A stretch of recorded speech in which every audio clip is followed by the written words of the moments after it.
welcome to Radio Friends on Wednesday, May 31st, the last day of May, if you can believe that.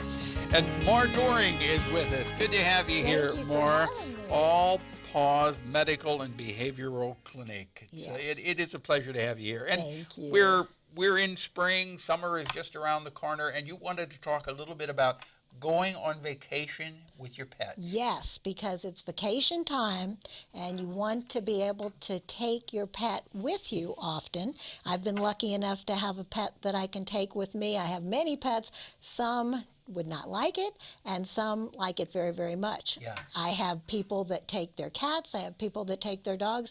But what you need to realize is sometimes they do like it and sometimes they don't. Exactly. So preparation is important. And some hotels now, like Right. Hilton hotels, are pet-friendly hotels Right. now. You can Right. you can take your pet and they can stay with you at the Hilton. I think you have to put down an extra, I think it's a $75 deposit or something for your pet, for your dog to be with you. But that's kind of nice. And then you walk in and they've even got little dog treats for you in the lobby. Exactly. Yeah. Isn't that fantastic? And the thing of it is, they're there to help you.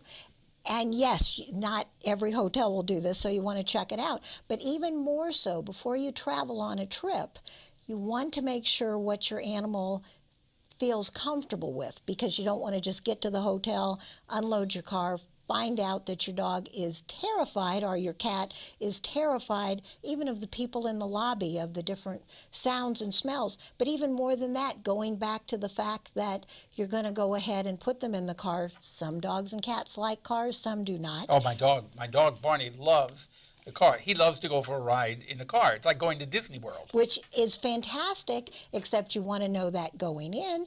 And if they don't like it, you can work with them and you can help them so that they may feel more comfortable. I have two dogs that came to me totally terrified of the car. Going in the car? Going in the car. One of them I adopted from Puppies for Parole, and in the parking lot discovered that he did not want to get in the car. I've never had, every one of my dogs, it's always been such a special treat to go for car rides. Yes, but not all. I mean, he was 100 pounds. It was a very hot day. I had one of my staff with me. I had adopted him. We had the whole wonderful adoption ceremony and spent, oh my gosh, I'd say 30 minutes finally had to pick him up. It took me a couple of days of doing positive associations with the car, of walking him, of showing him that there was nothing to fear. I actually climbed in the car and worked with him, and now he's the first one in my car every single day. He travels back and forth to the clinic, is thrilled to get in the car. It's fun time, isn't it? Oh, yes, it's fun time because I made it associated with fun time and with travel and being with me. Yes. You know what I find so amazing is how intelligent they are. Oh, yes. Now, my dog Barney used to always go to obedience class at Ann Gaffney's school, Ann Gaffney School, on Wednesday night.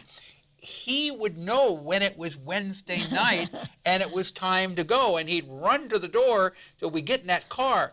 We're driving down the highway, and it's almost as if that dog was reading the road signs because he knew where it was. We needed to turn and would get excited about it. Isn't that something? And we have people that'll say the same thing about coming to us, both for training, but also just as a veterinarian. You would think the animals would be upset, but if you associate it with positive things, you're going to get biscuits when you're going to come in, you're going to get attention from people that are going to be calm and happy, and you're going to do some work, some training that makes you happy, or any number of things that have a positive association, then all of a sudden it is a good place to be. And even a place like the gas station. My clinic happens to be close to the gas station. It's one of my favorite places to train because there's all kinds of different smells, and there's people there, and people that don't necessarily want to see your pet. So a pet can learn that, okay, I need to focus on my owner, not on seeing this other person, because not everybody in the world wants to see them. Mm-hmm. And so when you go on a vacation and you pull into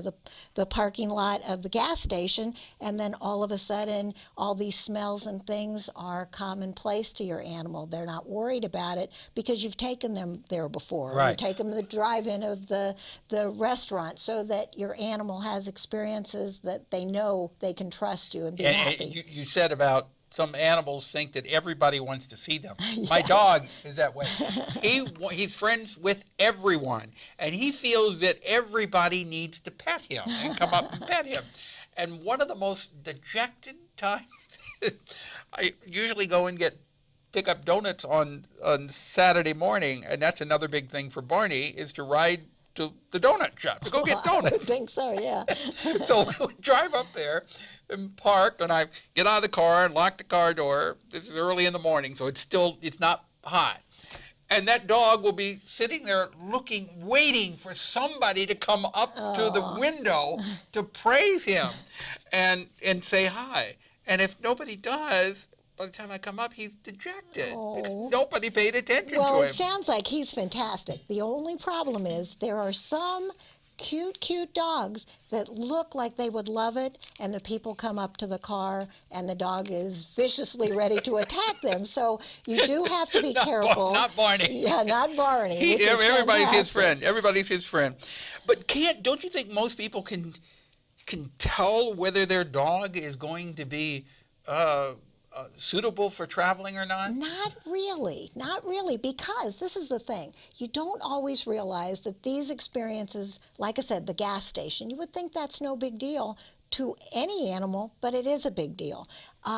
Let's say you go to the bank, and at the end of it, the bank might be nice enough to have a biscuit for your animal. Yeah, they do. But the animals are looking through that window, and things look a little distorted to them, and all of a sudden the person talks on the speaker, and the animal oftentimes is scared. So you're talking about the bank, because if they don't have a biscuit, he barks for his biscuit. Oh my God. Well, see, you happen to have a grounded, wonderful, perfect dog, but I just have to tell you, there are some dogs and cats, and those are the ones that I see because they need some help, that are petrified of the least little thing. Okay. So just like a person would see maybe a little bitty spider and get hysterical. So to have the most experiences that you can before you take off, that you don't leave it to chance. Right. Absolutely. So you pull up to the hotel, and all at once you got a problem. Exactly. Check it out before you go. Check it out. All right. Practice makes perfect. And as you said, be careful. You never want to leave your animal in a hot car. Right. Ever. How do they get in touch with you if they want more information? They can call us at All Paws Medical and Behavioral Center in Holt Summit, Missouri, and our phone number is 573-896-4040. Thank you very much. Thank you, Maura. It's always a pleasure to have you here. Thank you so much. Talking about animals. Stephen Summer Theater and Spofest tomorrow. Bye-bye.